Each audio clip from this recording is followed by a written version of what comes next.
రాజశేఖర రెడ్డి ముఖ్యమంత్రిగా ఉండగా జరిగిన మరో కుంభకోణం సరస్వతి పవర్ పేరిట భూముల ఆక్రమణ, భూముల కబ్జా, ఫారెస్ట్ ల్యాండ్ ఆక్రమణ. సుమారుగా 20 సంవత్సరాల నుంచి దాంట్లో ప్లాంట్ పెట్టిన పరిస్థితి లేదు. దానికి సున్నపు గనులు కేటాయించారు, నీరు కేటాయించారు, కేటాయింపులన్నీ అయిపోయినాయి. అప్పటి నుంచి ఇప్పుడు దాకా ఖాళీగానే ఉంది భూమి అంతా. రైతులు మొత్తుకుంటున్నారు మా భూములు మాకు ఇచ్చేయమని. మధ్యలో రైతులు వ్యవసాయం చేసుకుంటే జగన్మోహన్ రెడ్డి దౌర్జన్యంగా పిన్నెల్లి రామకృష్ణారెడ్డి సోదరులను పెట్టి ఆ రైతులను కొట్టించి తరిమేసిన పరిస్థితి.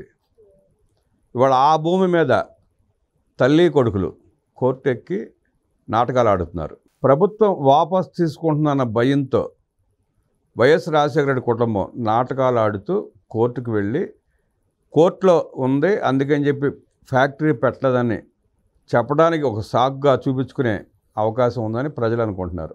వాస్తవంగా 20 సంవత్సరాల తర్వాత కూడా భూమిలో ఫ్యాక్టరీ కట్టకపోతే ప్రభుత్వం స్వాధీనం చేసుకునే పరిస్థితి ఉంటుంది.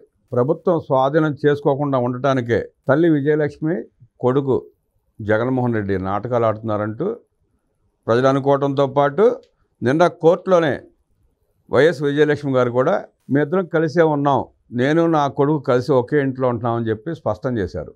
ఆమె మాటల ప్రకారం చూసినా కేవలం ప్రభుత్వం వాపసు తీసుకోకుండా ఉండటం కోసమే అమ్మా కొడుకులు కోర్టు మెట్లెక్కి కూడా నాటకాలు ఆడుతున్నారని చెప్పి అర్థమవుతుంది. దీని మీద స్పష్టంగా వివరించడానికి, విశ్లేషించడానికి మనతో పాటు సోషల్ యాక్టివిస్ట్ శ్రీలీల గారు ఉన్నారు. వారిని అడిగి మరిన్ని విశేషాలు తెలుసుకునే ప్రయత్నం చేద్దాం. నమస్తే అండి. నమస్తే అండి. సరస్వతి భూములు రాజశేఖర రెడ్డి దోపిడీకి ఒక ఎగ్జాంపుల్. దాంట్లో ఎంతవరకు పరిశ్రమ పెట్టలా. ఇప్పుడు కొత్తగా నాటకాలు ఆడుతూ తల్లి కొడుకులు, తల్లి విజయలక్ష్మి, కొడుకు వైఎస్ జగన్మోహన్ రెడ్డి కోర్టు మెట్లెక్కారు. జగన్మోహన్ రెడ్డి ఏమో మా నాన్న రాజశేఖర రెడ్డి సంపాదించలేదు అది అంటాడు. విజయలక్ష్మి ఏమో నా పేరు మీద ఆస్తి మొత్తం ఉంది, నేను నా కొడుకు కలిసే ఉన్నాం, చెల్లి మీద ప్రేమ లేకపోయినా నా మీద ప్రేమ ఉందా అంటది. మరి కోర్టుకి ఎందుకు వెళ్ళినట్టు, కోర్టులో ఈ నాటకాలన్నీ ఏంటి, ప్రజల్ని మభ్యపెట్టే ప్రయత్నం ఎందుకు చేస్తున్నారు, మీ వివరణ ఏంటి దీని మీద? జగన్ నాటకం ఇక్కడైతే అందరికి అర్థమవుతుంది. జగన్మోహన్ రెడ్డి, తల్లి విజయలక్ష్మి ఇద్దరూ కలిసి ఈ డ్రామా ఎందుకు ఆడుతున్నారు, అక్కడ రైతుల్ని ఎందుకు వీళ్ళు ఇబ్బందులకు గురి చేసి ఆ భూమిని ఈ రోజున 20 సంవత్సరాల తర్వాత కూడా దాంట్లో ఎట్లాంటి కట్టడాలు కానీ ఏది నిర్వహించకపోవటంపై ఏదైతే ఇప్పుడు కూటమి ప్రభుత్వం ఏర్పడ్డాక ఖచ్చితంగా ఆ భూమిని రైతులకు అప్పచెప్పటం కానీ ఆ గవర్నమెంట్ తీసుకోవటం కానీ దాంట్లో ఏదైనా సరే వాళ్ళకి సంబంధించింది ఏదైనా గవర్నమెంట్కి సంబంధించింది దాంట్లో నెలకొల్పుతారన్న ఉద్దేశంతో వీళ్ళంతా కూడా ఎలాంటి డ్రామాలు ఆడుతున్నారు. నిజంగా ఈరోజు ఆవిడ మాటలు వింటుంటే మేమిద్దరం ఒకే ఇంట్లో ఉంటున్నామని ఏం చెప్తుంది. మరి మొన్న ఆవిడేమో కూతురేమో మరి మా అమ్మను నేను ఒక చోట ఉంటున్నాము, మా అన్నయ్య మమ్మల్ని ఇద్దరిని కూడా ఈ విధంగా బయటికి తరిమేశాడు మరి అని చెప్పేసి ఆవిడ కన్నీరు మున్నీరు అయిపోతుంది. ఇవన్నీ చూస్తుంటే ఏమనిపిస్తుంది, మళ్ళీ ఈవిడ మాట్లాడే మాటలు ఏంటంటే చెల్లి మీదే ప్రేమ తగ్గింది కానీ తల్లి మీద ప్రేమ తగ్గలేదని చెప్పాడు నా కొడుకు అని. ఎంత హాస్యాస్పదంగా ఉంది. ఏంటి ఈ డ్రామా, ఏంటి ఈ వైఎస్ కుటుంబం యొక్క ఇది ఒక నాటకీయ పరిణామం. ఇవన్నీ చూస్తూ ఉంటే ఎవరిని మోసం చేస్తున్నారు, ఎవరిని మభ్యపెడుతున్నారు, మీరు ప్రజల నుంచి దోచుకున్న దాన్ని మీరు ఏ విధంగా దాచుకోవడానికి ఎన్ని ప్రయత్నాలు చేస్తున్నారు, సకల ప్రయత్నాలు చేస్తున్నారు. ఇక్కడ మనకు క్లియర్గా అర్థమవుతుంది. గతంలో దీని గురించి పవన్ కళ్యాణ్ గారు కూడా మాట్లాడినప్పుడు ఖచ్చితంగా దీన్ని మేము హ్యాండ్ ఓవర్ చేసుకుంటాం, ఎట్లా న్యాయం చేయాలో అలా చేస్తామని చెప్పేసి మాట్లాడిన మాటలే వీళ్ళు ఈ రోజున ఈ ఒక నాటకం ఏదైతే వేస్తున్నారో దానికోసమే ఆ మాటలకే వీళ్ళు ఉద్దేశపూర్వకంగా మనకు అర్థమవుతుంది. మరి ఇట్లాంటి జగన్మోహన్ రెడ్డి ఒక వైజాగే కాదు ఇంకెక్కడ చూసుకున్నా కూడా వీళ్ళు ఒక భూబకాసురులాగా, అంటే జగన్మోహన్ రెడ్డి వాళ్ళ తండ్రి రాజశేఖర్ రెడ్డి, మరి వీళ్ళ అన్న దేవుడిచ్చిన అన్న గాలి జనార్దన్ రెడ్డి, వీళ్ళందరినీ చూసుకుంటే మరి రాజశేఖర్ రెడ్డి అప్పుడప్పుడు చెప్తూ ఉండేవాడంట జగన్మోహన్ రెడ్డి గారితో, అన్నయ్య చూడు ఎంత బాగా చేస్తాడో అన్నీ కూడా బిజినెస్లు, మరి అన్నయ్య అడుగుజాడల్లో నడువు అంటే నడవటం కాదు నేను పరిగెత్తుతానన్నాడు జగన్మోహన్ రెడ్డి. అదైతే క్లియర్గా అర్థమవుతుంది, నడవలేదు పరిగెత్తాడని. మరి నడిచిన ఆ అడుగుజాడలు అట్లాంటి అడుగుజాడలు వేసిన ఆ వ్యక్తికి ఎంత శిక్ష పడింది, మరి ఈ రోజున ఆ అడుగుజాడల్లో పరిగెత్తిన జగన్మోహన్ రెడ్డికి ఇంకెంత శిక్ష పడాలి అనేది ప్రజలు అడుగుతున్నారు. ప్రజల యొక్క భూమిని మొన్న చూస్తే అదేవిధంగా అమరావతి రైతులను ఇబ్బంది గురి చేసి ఆ భూముల్ని ఎలా లాగేసుకోవాలని చూశారు, ఏ విధంగా దౌర్జన్యానికి దిగారు. మరి పిన్నెల్లి రామకృష్ణారెడ్డి వాళ్ళ గురించి చెప్పుకోవాలంటే అంత రౌడీ ముఖం ఇంకొకటి లేదు అనేది అందరికీ తెలిసిన విషయం. వీళ్ళందరూ కలిసి ఈ రోజున నిజంగా ముఖ్యంగా చూస్తుంటే ఒక డ్రామా తల్లి చెల్లి కూడా ఓటేయకుండా వెళ్ళిపోవటం, మళ్ళీ వచ్చేసి నా కొడుకింట్లో నేను ఉంటున్నాను, మాకేంటి ఆస్తులన్నీ కూడా నా పేరే ఉన్నాయి, మరి నాకు అన్నీ కూడా దీంట్లో పవర్స్ ఉన్నాయని ఈవిడ చెప్పటం, ఇవన్నీ చూస్తుంటే ఖచ్చితంగా వీళ్ళందరూ కలిసి రాష్ట్ర ప్రజల్ని మోసం చేస్తున్నారు. దోచుకున్న దాన్ని కాపాడుకోవటం కోసమే వీళ్ళ డ్రామా అంత అనేది మనకు క్లియర్గా అర్థమవుతుంది. ఇక్కడ అంత పబ్లిక్గా నిస్సిగ్గుగా ఒక పక్క కోర్టులో గొడవలు పడుతూ బయట మేము కలిసి ఉన్నామని చెప్పటం. జగన్మోహన్ రెడ్డి ఏమో నా చెల్లి వేరే పార్టీలో చేరి నాకు వ్యతిరేకంగా ప్రచారం చేసింది కాబట్టి నాకు ప్రేమ తగ్గిపోయింది, అందుకే నేను రాసిచ్చింది వాపసు తీసుకుంటానంటాడు. ఎవరు ఆస్తులు ఎవరికి రాసిస్తారు? అదే కాకుండా షర్మిల కూడా జగన్మోహన్ రెడ్డి ఇబ్బంది పెడితేనే తను బయటకు వచ్చి వేరే పార్టీలో చేరింది. అదంతా ప్రజలందరికీ తెలిసిన విషయమే. ఇంకా ఆయన సిగ్గు లేకుండా నా చెల్లి బయటికి వెళ్ళిపోయింది, అందుకే నేను ఆస్తులు నాకు వాపసు కావాలంటాడు. ఈయన మన కష్టపడి సంపాదించాడా?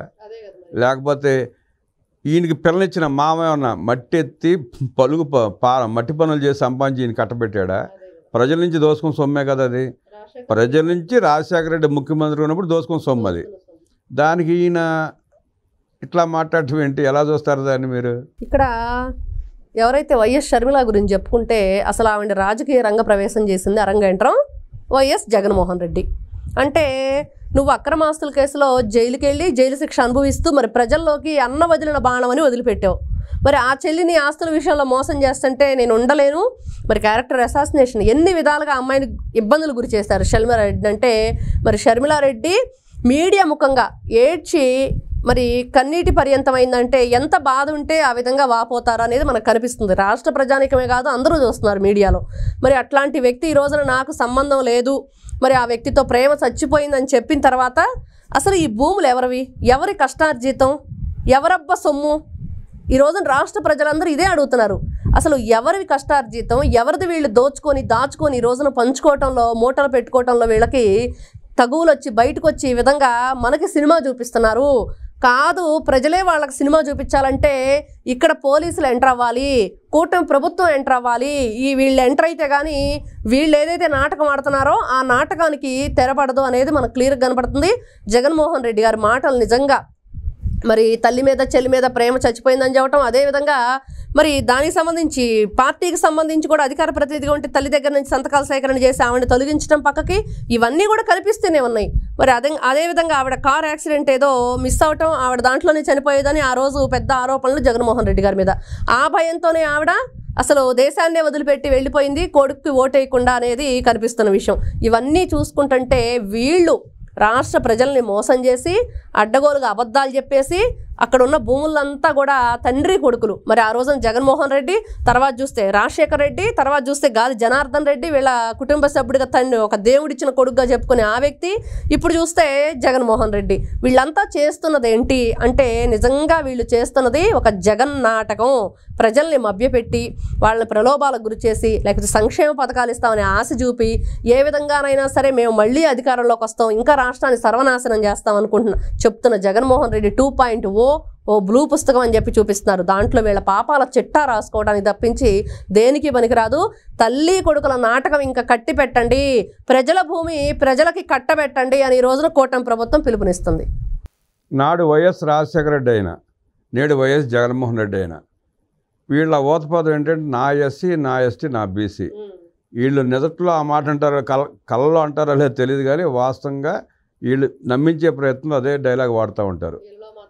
ఆ జగన్మోహన్ రెడ్డి ఇవాళ నాది అని చెప్తున్నా ఆ సరస్వతి పవర్ భూములు కానీ, బ్రాహ్మణి స్టీల్స్ భూములు కానీ, వ్యాన్పిక్ భూములు కానీ, లేపాక్షి భూములు కానీ, ఈ సుమారుగా 40-50 వేల ఎకరాలు ఇవన్నీ ఎస్సీ, ఎస్టీ, బీసీల భూములే. వాళ్ళ దగ్గర నుంచి భూములు దోచుకొని పైకి మాత్రం నా ఎస్సీ, నా ఎస్టీలు అంటాడు. ఎవరి భూములు వాళ్ళకి ఇచ్చేయచ్చు కదా. నీకు అంత ప్రేమ ఉంటే సమాజం మీద, ప్రజల మీద ఇవాళ కళ్ళబొల్లి మాటలు చెప్తున్నట్టు లక్షల కోట్లు దోచుకున్నావు, ఇంకా నీకు ఆ భూములు ఎందుకు, మా భూములు మాకు ఇచ్చేయమని చెప్పి ఆ ఎస్సీ, ఎస్టీ, బీసీలు అడుగుతున్నారు. వాపసు ఇచ్చేస్తాడంటారా జగన్ రెడ్డి? ఖచ్చితంగా ఇవ్వడు. మనం చూసాం, గతంలో ఎన్నో చూసాం. ఎక్కడ నా ఎస్సీలు, నా బీసీలు, నా మైనార్టీలు అంట వాళ్ళకి ఇచ్చే సంక్షేమ పథకాల్లో కూడా ఈయన పర్సంటేజ్ కొట్టేసిన వ్యక్తి. మరి అట్లాంటి వ్యక్తి ఈ భూముల దగ్గర ఈ రోజున తల్లితో చెల్లితో కూడా సున్నం పెట్టుకున్నాడంటే మరి ఇట్లాంటి వ్యక్తి ఇస్తాడా అంటే ఖచ్చితంగా ముక్త కంఠంతో చెప్పొచ్చు, జగన్మోహన్ రెడ్డి అస్సలు పీక మీద కత్తి పెట్టినా కూడా వీళ్ళు ఒప్పుకోరంటారు చూసారా, అట్లాంటి వ్యక్తి ఖచ్చితంగా ఒప్పుకోడు. అతనికి మనం గతంలో చెప్పుకున్నాం, శుభలగ్నం సినిమాలో ₹1,00,00,000 భర్తనం వేసి ఏం చేస్తుందని, ఇదే బాపతి వీళ్ళు ఆ డబ్బుని ఆ భూముల్ని లేకపోతే మొన్నటి వరకు ఈ మద్యం కుంభకోణంలో వేల లక్షల కోట్ల రూపాయలు ఏ విధంగా తరలించారో అదంతా కూడా అలా చూసుకుంటూ ఉండాలి. ఆస్తులన్నీ జగన్మోహన్ రెడ్డికి ఈయనొక రాజాది రాజుగా ఉన్నట్లుగా ఈయన చూసుకుంటూ అభివర్ణించుకుంటూ ప్రజలందరూ ఈయనకి సలాం చేస్తూ ఉండాలని ఆయన మనస్తత్వం ఉండిద్ది. నా కాలు కింద చెప్పులానే ఉండాలనేది అక్కడ చూస్తున్నాం. ఇప్పుడు ఎవరైతే మంత్రులు ఎమ్మెల్యేలు ఏ విధంగా అతనికి సాష్టాంగ నమస్కారాలు చేయాలని కోరుకుంటాడో ఇట్లాంటి మనస్తత్వం ఉన్న వ్యక్తి ఖచ్చితంగా ఎస్సీలు ఎస్టీలు కేవలం పేరుకు మాత్రమే, డైలాగ్ చెప్పుకోవడానికి మాత్రమే, ఓట్లు దండుకోవటానికి మాత్రమే, కేవలం వాళ్ళ దగ్గర నుంచి అడ్డగోలుగా ఈ విధంగా భూములు లాక్కోవటానికి మాత్రమే నా ఎస్సీలు నా ఎస్టీలు, కానీ తిరిగి ఇవ్వటానికి మాత్రం వారెవరో నేనెవరో. ఈ రోజున సొంత చెల్లినేను తల్లినే వద్దనుకున్నాడు, మళ్ళీ వాళ్ళ భూములు వాళ్ళకి తిరిగిస్తాడంటే పొరపాటును కూడా ఇవ్వడని చెప్పేసి ఖచ్చితంగా చెప్పొచ్చు. మీరు ఉండవల్లి ప్యాలెస్ చూసే ఉంటారు. ప్యాలెస్ ముందు రోడ్డు ఉంటుంది, రోడ్డు దాటిన తర్వాత ఒక గట్టు ఉంటుంది, తాడేపల్లి ఉండవల్లి జగన్మోహన్ రెడ్డి ఉండవల్లి ప్యాలెస్ ముందు రోడ్డు ఉంటుంది, దాని తర్వాత గట్టు ఉంటుంది. ఆ గట్టు మీద ఉన్న గుడిసెలకి ఈయన సంబంధం లేదు. ఆ గట్టు మీద కనీసం 40-50 సంవత్సరాల నుంచి ఉంటున్నారు ఎస్సీ ఎస్టీ వీటిలో, సుమారుగా 100 ఇళ్ళు. అంటే ఆయన లేచి ఆ గట్టు వైపు చూస్తే ఆ పేదల గుడిసెలు కనపడతాయనే ఉద్దేశంతో నిర్దాక్షిణ్యంగా 100 గుడిసెలు తీపిచ్చేశాడు ఆయన. అలాంటి దుర్మార్గుడు ఎస్సీ ఎస్టీ బీసీల గురించి మాట్లాడుతుంటే ప్రజలు నవ్వుకుంటారని ఇంగితం కూడా లేకుండా అలా మాట్లాడటాన్ని మీరు ఎట్లా చూస్తారు?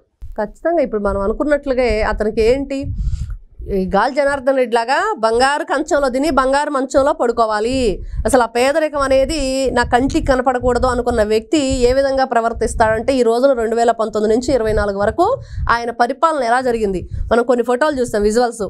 అతను ఇంట్లో ఉంటే రెడ్డి సామాజిక వర్గానికి చెందిన వ్యక్తి మాత్రమే అతనితో పాటు ఉంటాడు, మిగతా వాళ్ళందరూ కూడా బయట ఉండాలి. మరి మనం చూస్తే నారాయణ స్వామి డిప్యూటీ సీఎంగా ఉన్నాడు, అదేవిధంగా ఎక్సైజ్ శాఖ మినిస్టర్గా ఉన్నాడు.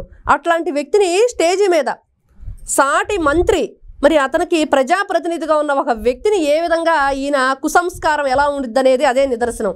మరి అట్లాంటి వ్యక్తి స్టేజ్ మీద డయాస్ మీద కనీసం చైర్ కూడా వేయకుండా అతను మోకాళ్ళ మీద, మనకి చిన్నపిల్లలకి పనిష్మెంట్ ఇస్తాం వాల్ చేయరేమని, అలా పొజిషన్ పెట్టి అతను కూర్చుంటే ఎంత ప్రతి ఒక్కరికి కూడా మనసు కలిచి వేసింది. మరి ఇట్లాంటి వ్యక్తిని ఏం చెయ్యాలి అంటే ఖచ్చితంగా క్షమించకూడదు. మరి నిర్దాక్షిణంగా ఎవరైతే గౌరవనీయ నందమూరి తారక రామారావు గారు కూడు గూడు గుడ్డ, మరి ఇవన్నీ ఉండాలి మనిషికి అని చెప్పి పెట్టినప్పుడు అట్లాంటి గూడు కూడా లేకుండా ఎస్సీలని ఎస్టీలు నా ఎస్సీలు అని చెప్పుకునే జగన్మోహన్ రెడ్డి గారు ఈ విధంగా తీయించడం, అక్కడ ఉన్న గుడిసెలన్నీ ఖాళీ చేయించేసి వాళ్ళు ఎవ్వరూ కూడా నాకు కనిపించకూడదు అంటే, మరి ఆ కనిపించి ఈ రోజు నీ ఎదురు కనిపించకూడదు, కానీ వాళ్ళ ఓట్లు మాత్రం నీకు కావాలి, మరి వాళ్ళ నుంచి ప్రజాధనాన్ని అయితే నువ్వు దోచుకోవాలి. ఇట్లాంటి వ్యక్తులు ప్రజాప్రతినిధులుగా కాదు కదా, కనీసం రాష్ట్రంలో ఉండటానికి అడుగు పెట్టడానికి కూడా పనికిరారు.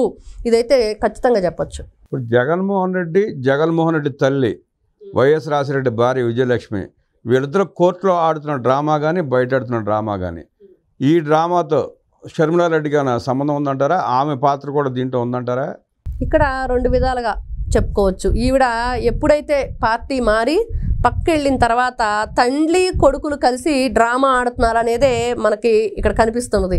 ఎందుకంటే మొన్న కూడా చెప్పింది, కనీసం మేనగోడలు మేనల్లుడు మొహం చూసైనా వాళ్ళ ఆస్తులు ఇవ్వు, నాన్నగారు మన ఇద్దరికీ పెట్టలేదు, మనవాళ్ళు మనవరాళ్ళకి పెట్టారని. అయినా కూడా జగన్మోహన్ రెడ్డి ఇవ్వని పరిస్థితి మనం చూసాం. ఈ విధంగా చూసుకుంటే ఖచ్చితంగా కొడుకు మీద ప్రేమతో విజయలక్ష్మినే తన కొడుకుతో కలిసి డ్రామా ఆడుతుంది అనేది ఇక్కడ కనిపిస్తుంది. సుమారుగా 10 లక్షల కోట్లు దోసుకున్న జగన్మోహన్ రెడ్డి ఆ సొమ్మంతా ఏం చేసుకుంటాడు? దానివల్ల ఉపయోగం ఏంటి? మనిషి బతకటానికి, ఒక కుటుంబం బతకడానికి అంత సొమ్ము అవసరం అంటారా? అంటే ఇక్కడ ఒకటండి, ఇప్పుడు గాలి జనార్దన్ రెడ్డిని చూసాం, అన్నీ బంగారమే, ఇల్లంతా బంగారమయమే, అదొక పిచ్చి. అంటే డబ్బు కావాలి, బంగారం ఎదురుగా చూసుకోవాలి, వాటిలో మునిగి తేలాలి. ఎంతసేపటికి జగన్మోహన్ రెడ్డి వాళ్ళ తండ్రి రాజశేఖర రెడ్డి బతుకున్నప్పుడే ఇంకా దోచుకుందాం అనేవాడు, బాబు నువ్వు ఆంధ్రప్రదేశ్లో ఉండటానికి వీల్లేదు, లేకపోతే హైదరాబాద్లో ఉండటానికి లేదు, నువ్వు మాత్రం ఎప్పుడు కూడా బెంగళూరులోనే ఉండాలి, నువ్వు ఇక్కడ అడుగు పెట్టడానికి వీల్లేదు. ఆయన పదే అసలు చాలా ఇబ్బంది పడేవాడు అనేది మనం వింటూ ఉన్నాం, చాలా మంది చెప్తూ ఉన్న మాటలు. మరి అట్లాంటి వ్యక్తి ఏం చేసుకుంటూ చేసుకుంటాడంటే రేపు నిజంగా ఈయనకి శిక్ష ఏంటంటే ఆ బంగారం ఆ డబ్బులు పెట్టి వాటిని తింటా కూర్చోమని చెప్పి శిక్ష చేయాలి. ఇలా జైలు శిక్షలు లేకపోతే ఉరి శిక్షలు ఇవన్నీ కాకుండా రోజు భోజనానికి ఈ డబ్బు బంగారమే పెట్టాలి ఇట్లాంటి వ్యక్తులకి. ఆంధ్రప్రదేశ్ రాష్ట్రానికి, తెలుగు ప్రజలకి శనిలా పట్టుకున్న వైఎస్ రాజశేఖర రెడ్డి కుటుంబ పీడ ఎప్పుడు విరగడవుతుందా అంటూ ఎదురు చూస్తున్న ప్రజలు, ఆ ప్రజల తరపున మాట్లాడిన అనలిస్ట్ శ్రీలీల గారికి ధన్యవాదాలు తెలియజేస్తూ నమస్కారం.